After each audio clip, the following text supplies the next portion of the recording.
존경하는 김광수 부의장님을 비롯한 동료, 선배, 의원 여러분, 그리고 오세훈 서울시장님, 조희연 교육감님, 그리고 관계 공무원 여러분, 안녕하십니까? 기획경제상임위원회에서 활동 중인 국민의힘 소속 서울시 의원 여명입니다. 여러분, 얼마 전 영화 미나리로 아카데미상을 수상한 배우 윤여정님이 이런 말씀을 하셨었습니다.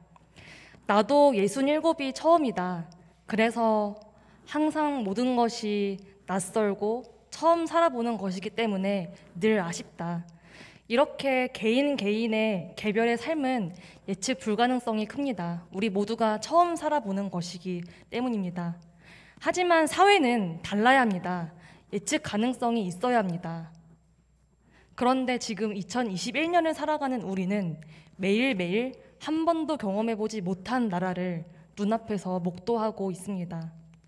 여러분, 제가 20대 서울시 의회에 20대 후반으로 들어왔었습니다. 그런데 어느덧 우리 의회와 함께 온전한 30대가 됐습니다. 예, 감사합니다. 예, 정신없이 20대를 달려오는 것 같은데 막상 돌아보면 저는 20대 초반에 이런 생각들을 자주 했던 것 같습니다. 아, 나는 세상에 내동댕이 쳐져 있구나. 그리고 아직도 세상에 내동댕이 쳐진 채로 발버둥 치고 있는 저희 또래들이 있습니다. 특히 80년대 중반생부터 90년대 후반에 이르기까지 이른바 MZ세대인데요. 이 세대는 아날로그 시대에 나고 자랐는데 정신 차려보니 디지털 세상이 된 이 세상에 살면서 그렇게 발버둥 치고 있습니다.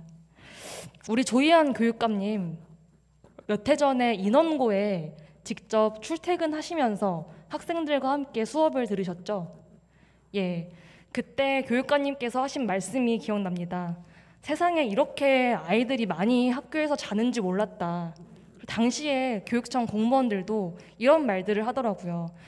정말 학교는 자러 오는 곳이구나. 감님께서 있으신데도 이렇게 잘 정도면은 평소에는 어떨까 하고 이 처참한 공교육의 현실을 직접 깨달았다고 그런 말들을 나눴던 것이 기억납니다. 안 그래도 처참한데 이상한 일들도 가끔씩 일어납니다. 저 화면을 다음 거 넘겨주세요. 봐주십시오. 구덩이 안에 사람이 있습니다. 나도 올라가게 해줘. 올라가고 싶어. 도움을 요청합니다. 그런데 손을 내밀고 있는 저 남자 보십시오. 남자라고 해서 죄송합니다. 저 사람 보십시오. 사다리는 옆에 치워둔 채 내가 널 도와주고 있다. 그렇게 도와주는 척만 하고 있습니다. 바로 우리 청소년들을 향해서 현실적인 교육은 하지 않고 경쟁은 무조건 나쁘다. 아프니까 청춘이야. 꿈은 무조건 크게 가져야 돼. 라고 속닥이는 나쁜 어른들입니다. 그런 어른들 중에는 이런 어른들도 있습니다. 자기 자식들은 자사고, 외고에 진학시키면서 온갖 편법을 동원해서 명문대에 진학하게 하면서도 남의 자식은 그러면 안 된다. 그러면서 또 그런 것들을 제도화하고 있는 그러한 어른들이 있습니다. 슬프게도 지금 사회 지도 계층의 현실입니다. 이러한 비현실적이고 불공정한 교육 현실 속에서 우리 청소년들 어떻습니까? 모두가 내 적성이 무엇인지, 내 진로가 무엇인지 알지 못한 채 인문계 고등학교에 진학합니다. 또 내 스스로, 내 기술로 어떤 기술로 이 세상을 살아가야 할지 교육받지 못한 채 자연스럽게 어떻게든 4년제에 진학을 하게 됩니다. 그 결과 최대 10년 가까이 취업 준비 기간을 거치며 방황을 합니다.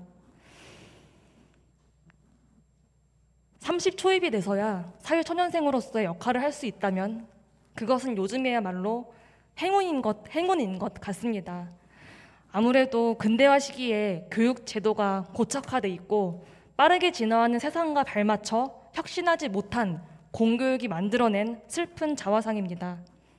한편 코로나 사태는 4차 산업혁명을 그야말로 멱살 잡듯 끌고 왔습니다. 무인 계산대와 AI 알바생들이 저임금 노동자의 설 자리를 빠르게 대체하고 있습니다. 암호화폐, 빅데이터, 사물 인터넷, 핀테크와 같은 용어도 해석이 안 되는 말들이 주위에서 들리기 시작합니다. 반지하로 시작해 월세방으로, 월세방에서 전세방으로, 전세방에서 자가 소유의 아파트로 삶의 사다리를 하나둘 착실히 올라온 우리 아버지 세대는 이 모든 세상의 변화가 낯설 것입니다. 120세 시대라고 합니다. 살아온 만큼 살아갈 날들도 똑같은 비중으로 남아 있습니다. 그런데 우리 장년층 세대는 대체 어디에서 내 기술, 내 역량을 발전시키고 또 새 먹거리 창출은 어디에서 할 수 있는 걸까요? 이러한 현실 앞에 과연 서울시의 종합행정기구로서의 서울시의 역할은 없는 걸까요? 저는 서울형 교육 플랫폼 가칭 서울론에 대해 오세훈 서울시장님께 질문을 드리고 함께 고민해 보고 싶습니다. 오세훈 시장님 앞으로 나와주시기 바랍니다.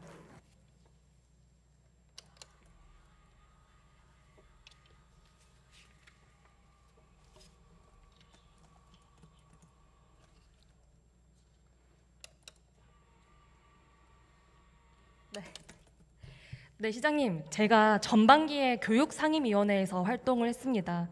그 당시에는 사실 분별 없이 쓰던 말들이었는데 알고 보니 이 교육과 학습이라는 용어가 굉장한 차이를 갖고 있더라고요.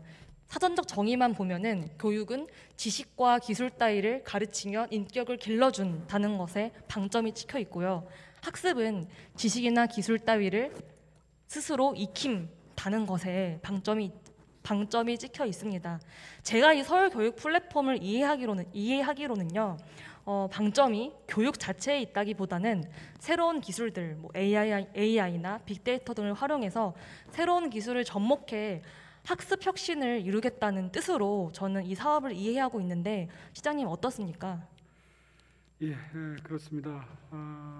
아까 오전에 말씀을 좀 드리고 싶었었는데 기회가 충분치 못해서 답변 못했던 부분은 아까 영국 사례를 말씀드리다가 중도에 그만둘 수밖에 없었는데 스스로 극복할 수 있는 방법을 AI를 비롯한 최첨단 과학기술, 특히 인터넷 교육 방법을 통해서 스스로 학생들이 극복해 나갈 수 있는 여러 가지 교육 방법론이 개발이 되고 있습니다. 그것은 EBS를 비롯한 방송이나 혹은 기존의 인터넷 교육 방법과는 또다시 차원이 다른 그런 좀 더 진일보한 교육 방법론인데요. 이제 그런 것들이 종국적으로는 학교 교육을 통해서 구현이 될 겁니다. 다만 그 이전에 우리나라의 독특한 교육 환경 때문에 이른바 방과 후에 사교육이라고 하는 방법을 통해서 어떻게 하면 최대한 빠른 속도로 효율적으로 그 입시에서 학생들이 효과를 달성할 수 있겠느냐 하는 고민 끝에 나온 방법이 서울런이고요. 전국적으로는 어느 순간이 되면 이것이 학교 교육과도 접목이 돼서 학생들의 한 명 한 명의 맞춤형 교육 방법론으로 학습 이력 관리를 통해서 보다 더 효율적인 학습이 이루어지도록 한다 하는 게 이 새로운 제도의 방법론이고 교육 목표가 되겠습니다. 예, 그 학습 차원에서 말씀을 해주셨는데요. 사실 제가 아직 과문하여 이 교육 플랫폼이라는 용어가 하나는 한자어고 하나는 영어지 않습니까? 그래서 직관적으로 이렇게 이해가 되지는 않았었습니다. 그래서 시장님께 한번 이 서울 교육 플랫폼이라는 전체 총괄적 비전에 대해서 이렇게 그 철학을 좀 말씀해 주시면 감사하겠습니다. 일단 그 선거를 통해서 공약의 형태로 시민들께 전달되다 보니까 뭐 일타 강사라든지 스타 강사라든지 이런 조금은 좀 자극적인 표현이 앞선 면이 없지 않습니다. 그래서 불필요한 오해도 생기고 거부감도 생긴 것으로 그렇게 자성을 하고 있는데요.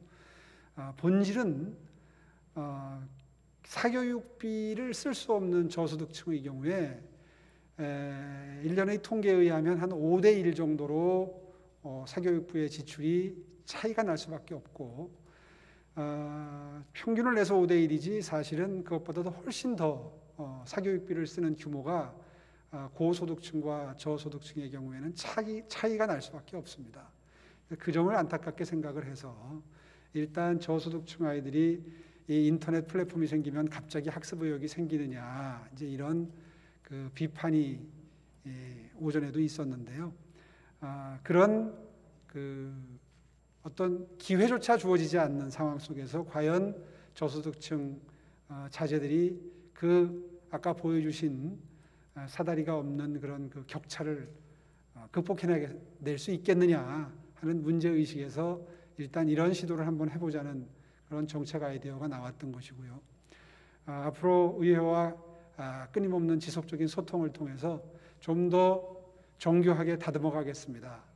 특히나 우리 교육감님과도 이것을 어떻게 그 정규 학교 학습 콘텐츠와 연계를 시켜서 보다 효율적으로 그 돌봐줄 부모님들은 전부 직장에 나가든가 일자리를 돈벌이로 나갈 수밖에 없는 그런 가정의 경우에 어떻게 멘토단이나 튜터들과 1대1로 매칭을 해서 실질적으로 학습 의욕도 고취시키면서 그 일단 벌어진 학력 격차를 빠른 속도로 따라잡을 수 있도록 이 AI나 서울론 시스템이 작동할 수 있게 하느냐 하는 그 방법을 꾸준히 업그레이드 해 나가겠습니다. 그런 목표하에 올 하반기에 일단 임기 1년짜리 시장이니만큼 하반기에라도 급한 대로 시행할 수 있는 그런 방법을 펼칠 수 있도록 도와주십사 하는 말씀을 드리고 싶은 겁니다. 예, 아무래도 그 교육 격차 그리고 시장님께서 늘 교육 철학으로 말씀하신 계층 이동의 사다리 차원에서 주로 말씀을 해주시는 것 같습니다. 제가 사업계획서를 이렇게 아무래도 많은 위원님들께서 특히나 교육 문제에 상당한 관심을 갖고 계신 위원님들께서 사업 이야기를 많이 하시길래 저도 좀 들여다봤습니다. 근데 또 제가 한편으로 제가 이해한 부분은요. 이게 이 서울 교육 플랫폼이 지향하는 이 서울의 모습이라는 것이 예컨대 아까 제가 그 연설에서 설명드렸던 4차 산업혁명 시대의 인간 소외, 짧아지는 직업 수명 등등을 보완할 수 있게끔 뭐 서울 시민 전체를 대상으로 이렇게 청소년이든 청년이든 장년이든 내 생애 주기에 맞는 그러한 역량과 전문성을 개발할 수 있도록 개인 맞춤형 커리큘럼이나 컨텐츠를 제공하는 것으로 첫 번째 이해를 했고요.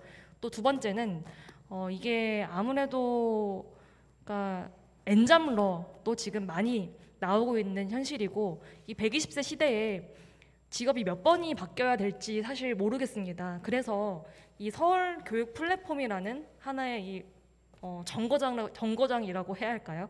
그 안에서 내가 이제까지 어떠한 학습을 해왔고 또 앞으로 어떤 학습을 들어갈 것인지 그래서 결국에는 평생에 걸쳐서 완성되는 내 포트폴리오, 이력이 완성되는 것이라고 이해를 했었습니다. 그렇게 이해해도 좋을까요? 그렇습니다. 지금 이제 워낙 오해가 많은 부분인 것 같아서 그 부분부터 일단 중점적으로 설명을 드렸고요. 이 서울론이 목표로 하는 궁극적인 목표는 지금 의원님 말씀하신 대로 평생 동안의 교육 이력을 쌓아가면서 꼭 이게 대학 입시에 한정되는 게 아니라 대학 졸업 후에까지도 꾸준히 한 개인의 학습 이력이 쌓여가면서 그분이 추구해가는 목표에 합당하게 도움이 될 수 있는 여러 가지 교육 콘텐츠를 제공해드린다 하는 관점에서 아마도 과거의 패러다임에 해당하는 EBS 교육이나 이런 것과는 큰 차이를 보이게 될 수밖에 없을 거라고 생각을 합니다. 제가 이번에 뭐 지금 이 사안은 아니지만 그 스마트 와치 형식의 밴드 형식의 건강관리 시스템을 도입하는 것도 마찬가지 이유입니다. 기존에는 사실은 단편적으로 건강관리 시스템이 작동할 수밖에 없었는데 지금 말씀하신 이 AI나 빅데이터나 이런 그 여러 가지 최첨단 과학 시스템을 하나하나 교육과 복지에도 연동을 시키다 보면 전국적으로 갈 수밖에 없는 초기 형태의 시도가 바로 교육으로 치면 서울론이고 그리고 복지로 치면 그 스마트 밴드형 건강관리 시스템입니다. 예. 여기에 대해서 이제 처음 접하시다 보니까 워낙 기존의 패러다임에서 보기에는 오해도 많으시고 그리고 정치적인 해석도 들어가다 보니까 거부감도 좀 생기신 것 같습니다. 그런데 사실 충분히 설명을 드릴 기회가 있다면 그런 정치적인 해석이나 이런 것은 사실은 시민들의 입장에서, 수요자 입장에서 보면 미래지향적인 그런 그 어떤 투자나 이런 것에 대한 오해에 불과하다. 저는 이렇게 말씀드리고 싶고요. 지금 이 말씀하시는, 언급해 주시고 있는 이 서울 런 시스템만 하더라도 그 초등학교 때부터 시작을 해서 꾸준히 그 학생의 적성을 발견하고 그 학생이 강한 과목과 그렇지 못한 과목을 구분해서 이력 관리를 해줌으로써 그 충분한 금액을 들여서 사교육의 혜택을 볼 수 있는 부유층 자제들은 누릴 수 있는 것을 못 누리는 저소득층에게 저학년부터 꾸준히 교육 환경을, 보육 콘텐츠를 제공하는 그런 교육 환경 시스템이다. 이렇게 말씀드리고 싶고요. 아울러서 지금 의원님 말씀하신 대로 평생 동안 쌓아가는 어떤 이력 관리가 가능해지는 그런 데이터의 축적 시스템이다. 이렇게 설명드리면 아마 이해를 하지 않을까 이렇게 생각합니다. 예, 저는 이 시장님께서 구상하시는 교육 플랫폼과 이 헬스케어도 같이 연결돼 있다는 사실을 사실 지금 알았는데요. 뭐 초연결 시대라는 말이 있지 않겠습니까?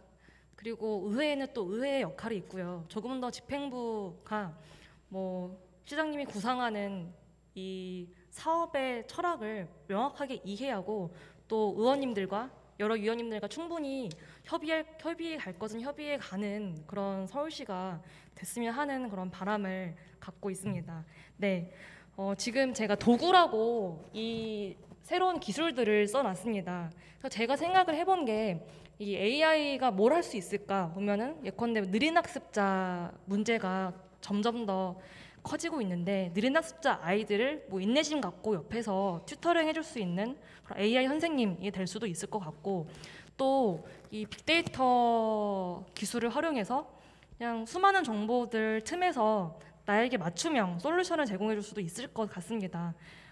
그리고 약간 그 메타버스라는 개념이 저는 사실 이해가 안 갔었는데 이게 3D 기술과 가상현실을 접목시키는 것이라고 하더라고요. 그래서 이 안에서 과연 청소년들뿐만 아니라 청년들도 그리고 장년들도 진로직업 체험을 할 수 있겠구나라는 그런 생각도 그냥 뭐 아이디어성으로 들어봤습니다. 사실 요즘 이력서 위조가 한참 사회적으로 문제가 되지 않았습니까? 또 이 문제를 블록체인 기술이 절대 위조 불가능한 이력 관리로 활용될 수 있다는 그런 뭐 여러 아이디어들이 많이 나오더라고요. 그래서 좀 이것들이 다 가능할 수 있다는 것인지 이 서울런 안에서 또 답변 부탁드립니다. 아마 기본적으로는 AI나 빅데이터 기술이 바탕을 이룰 거고요.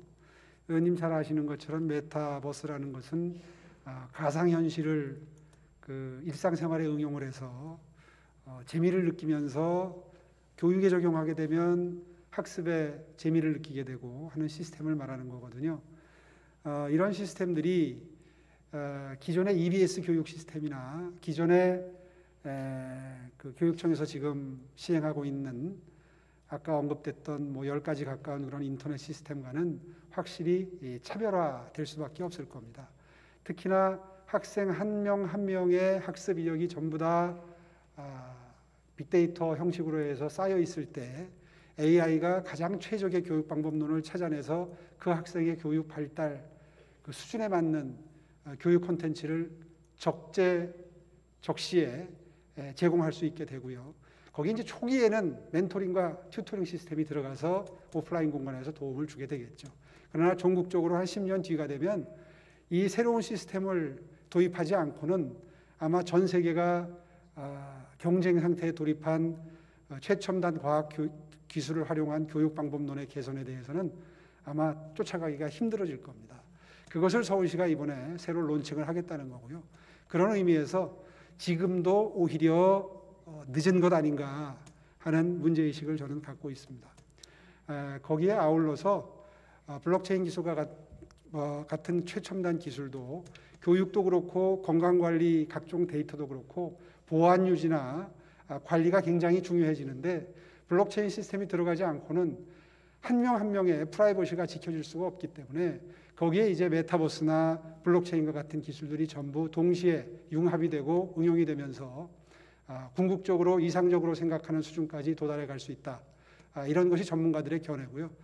이런 것들이 가능해지려면 지금의 시스템 각종은 안 됩니다. 이게 새로운 플랫폼이 만들어지고 그 플랫폼을 통해서 지금부터 시행착오를 거쳐서 업그레이드 돼 가야 비로소 5년 뒤, 10년 뒤에 국제적인 경쟁에서 뒤처지지 않는다 하는 그런 상황인식을 가지고 있습니다. 예, 그 다음으로는 네, 그 논란의 인터넷 강의 문제인데 이게 사실 시장님께서 방금 여러 가지 말씀들을 해주셨지만 이게 참 그런 청사진에 비해서 우선 나온 사업은 그 인터넷 강의를 제공한다는 것 아닙니까? 근데 저는 이게 최종 형태의 것은 아니고 뭐 신기술을 이용한 시작 단계의 컨텐츠다라는 그런 이해를 했는데 오전에 여러 존경하는 위원님들께서 질문을 하셨는데 예컨대 그 강의를 제공받고 듣는 아이들에게 낙인 효과가 찍힐 수 있다. 혹은 사업 효과성에 전무할 것이다 라는 부분들에 대해 제가 시장님의 답변을 충분히 못 들어서요. 이 부분에 대해서도 좀 짧게 설명해 주시기 바랍니다.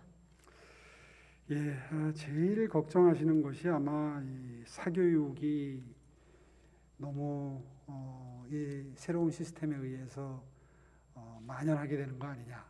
오히려 사교육에 공교육을 강화해야 되는데 사교육이 더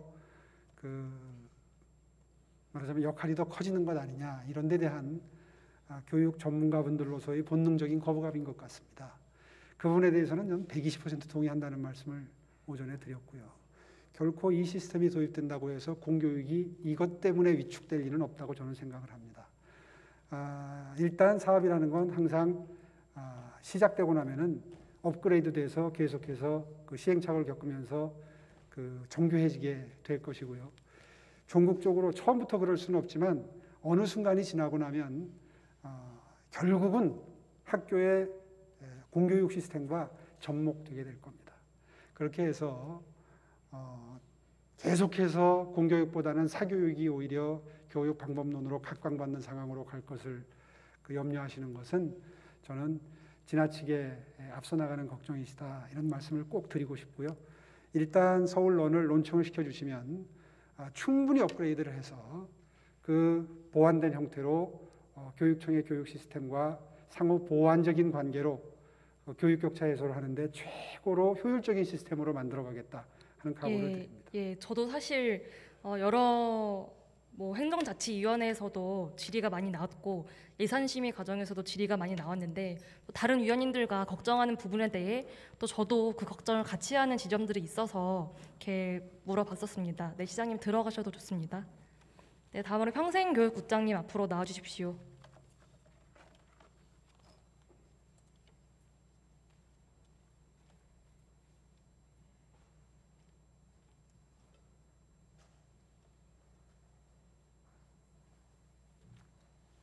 네, 평생교육국장입니다. 네, 국장님. 지금 보면은 우리 서울시 교육청에도 평생진로 교육국이 있고 우리 서울시에도 평생교육국이 있습니다. 그럼 서울시 교육청의 그것과 또 우리 서울시의 그것이 어떻게 차별성이 있는지 또 서울시만의 또 서울시 평생교육국만의 그런 고유의 업무는 무엇이 있을지 간략하게 답변 바랍니다. 저는 일단 그렇게 생각을 하고 있습니다. 많은 법령들을 보면 학교 내에서 정규 교육 과정은 교육청이 담당할 업무다. 다만 방과 후에 학생들의 학습과 활동은 지방자치단체장의 의무다. 거기에 이제 가장 큰 차이점이 있다고 봅니다. 전 그거는 사실 법안을 너무 진보적으로 해석을 좀 한 것 같아요. 그러니까 제가 생각하는 전 전반기에 교육위원회도 있었고 서울시 교육청의 그 평생교육의 대상은 아무래도 공교육 내에 있는 청소년과 또 그 청소년들의 학부모 그리고 교사일 수밖에 없습니다. 그럼 나머지 서울 시민에 대한 평생교육은 일정 부분 서울시에서도 그 역할과 책임이 있다고 저는 생각을 해왔는데요. 네. 예, 그렇게 생각합니다. 그래서 지금 저희들이 우리 평생교육국에서 고민하고 있는 지점은 지금 이제 학력 격차 해소라는 어떤 그런 부분은 일부분이고요. 그 다음에 저희들이 중점적으로 또 고민해야 될 부분은 빨라지는 기술, 그 다음에 거기에 따라서 아주 빠르게 또 변하는 직업, 거기에 맞게 우리 청년들이 어떻게 직업 역량을 키워갈 거냐, 네네, 그렇죠. 이 부분을 하고요. 네. 또 우리 시민들이 어떻게 효과적으로 평생 교육을 받을 거냐, 또 받게 할 거냐, 이 부분에 저희들의 고민이 있다고 보시면 예, 될 것 같습니다. 그래서 보면은 이 서울론이 대상자로 삼는 청소년들은 대개 공교육을 스스로 걸어 나간 학교 밖 청소년들 위주의 사업이 될 거라고 저는 생각을 하고요. 또 이게 서울시 교육청의 역량으로는 할 수 없는 비교과 사업들이 있지 않습니까? 예컨대 뭐 직업 전문 교육, 또 뭐 전문가 교육, 또 요즘 보면은 기업이 사회공헌 활동이 원래 SCR이지 않습니까? 근데 이게 요즘엔 그 ESG라고 해서 이게 새로운 트렌드가 되고 있더라고요. 그러니까 기업의 성과평가 요소에 뭐 환경에 대한 책임, 또 사회공헌, 그리고 민주적 경영이 총체적으로 그 성과에 들어가더라고요. 그래서 이 ESG와 우리 청소년들, 청년들을 연결해서 뭔가 봉사 실적이나 봉사 역량을 증대시킬 수 있는 그런 사업도 구상해봐도 다양한 친구들의 포트폴리오가 생길 것 같습니다. 어떻게 뭐 서울시의 역량으로 가능할 것 같습니까? 예, 좋은 의견이시고요. 그런 의견들이 토대가 돼서 우리가 학생들을 멘토가 지도를 할 때 어떻게 하면 조금 더 잘할 수 있을까? 그다음에 또 사실은 우리 아이들한테 지금 컨텐츠를 제공하려고 하는 예산이 40억입니다. 40억인데 그 부분을 애들이 써야 될 교과서하고 비교를 해본다고 그러면 애들 교과서 한 권이 예를 들어서 10,000원이라고 하자면은요, 저희들이 대상으로 하는 학생들이 10만 명입니다. 그러면 10,000원짜리 책을 한 권씩 사주더라도 10억이 됩니다. 근데 국, 영, 수, 사, 과 5과목을 듣는다고 치면 이 아이들한테 사실 50억이 들어가거든요. 그런 부분들은 지금 의원님이 말씀하신 대로 ESG라는 어떤 그런 부분들이라든가 기업의 사회적인 책임, 그런 것들을 활용해서 기부라든가 이런 것들도 좀 저희들이 고민해 보겠습니다. 국장님, 우리가 뭐 전자교과서 발행 사업을 하는 건 아니지 않습니까? 그런 비교는 약간 좀 맞지 않는 것 같고요. 예산에 대해 여쭤볼게요. 지금 이 서울시의 예산 편성 지침, 예산 사업별 설명서에서 따온 건데요. 이게 서울론 구축하는데 올해 18억이고 22년에 21억, 20억 정도 이렇게 예상을 하고 있는데, 과연 이게 국장님께서 말씀하셨고 또 제가 이해했고 또 시장님께서 답변하신 그런 청사진이 그 서울론 구축이 21억으로 계속해서 구축해 놓으면 쭉 갈 수 있는 겁니까? 저희들이 일단 이런 말씀 드리겠습니다. 저 예산을 편성하기 전에 컨텐츠 전문가는 사실은 학원이 되겠고요. 그 다음에 플랫폼 전문가들하고 같이 얘기를 해서 예산 추계를 했고, 추계한 예산을 저희 기조실하고 협의해서 짠 예산이다, 이렇게 말씀드리겠고요. 민간에서 봤을 때 38억이라는 어떤 그런 돈으로 플랫폼을 완전히 구축한다는 것은 많은 금액이 아니다, 이렇게 말씀드리겠습니다. 예, 많은 금액이 아니라고요? 상당히 좀 빡빡한 예산이다. 예, 우선 알겠습니다. 심의 기간이 사실 너무 짧았습니다. 예산 심의에 대한 그 전문성도 필요했고요. 그래서 앞으로 조금 더 꼼꼼히 따져봐야 될 예산인 것 같고요. 근데 이게 보면은 온라인 콘텐츠 지원으로 이번 하반기에 40억, 그리고 내년과 내후년에 97억씩 집행을 하게 될 예정이라고 이렇게 작성을 해오셨는데, 이게 사실 그 위원님들 지적 중에 이것이 뭐 대기업에 해당하는 학원들과의 뭐 제휴나 협업으로 이끌어놔야 되지, 그 사람들한테 단순히 돈을 줘서 그 컨텐츠를 사오기만 하는 것이 되면 안 된다라는 지적은 저는 옳은 부분이라고 생각을 하는데, 뭐 이 부분이 조금 더 개선돼야 될 것 같은데 여기에 대해 뭐 서울시의 노력을 좀 답변 부탁드립니다. 예, 안 그래도 저희들이 학원하고 협의를 할 때 학원 측에서도 대단히 협조적이었습니다. 왜냐하면 그분들도 사회적인 책임이라는 어떤 그런 걸 갖고 자기네들이 가지고 있는 컨텐츠를 저희들한테 15% 미만의 어떤 그런 시중 가격으로 제공을 하기로 했다는 말씀드리겠습니다. 예, 알겠습니다. 끝으로 이 업무 계획서를 보면은 넘겨주세요. 그 서울시 교육청과의 협업이 필요한 지점들이 곳곳에 보입니다. 그래서 이 교육청이나 특히 교육 전문직으로 있는 뭐 장학관, 장학사님들과도 어느 정도 협업이 필요해 보이는데 이 지금 입안 단계에서부터 어느 정도로 이렇게 논의를 해 왔는지 묻습니다. 그 부분에 대해서는 아침에 이제 답변 드렸는데요. 그렇게 깊숙하게 교육청에서 우리 사업에 개입해서 이렇게 협의하랬던 그런 상황은 아니었고요. 뭐 개입이라는 표현보다는 다만 조금의 어떤 예. 그런 협의는 있었습니다. 앞으로 추진해 가면서 교육청하고 협업을 잘 추진해 가겠습니다. 예, 알겠습니다. 들어가셔도 좋습니다.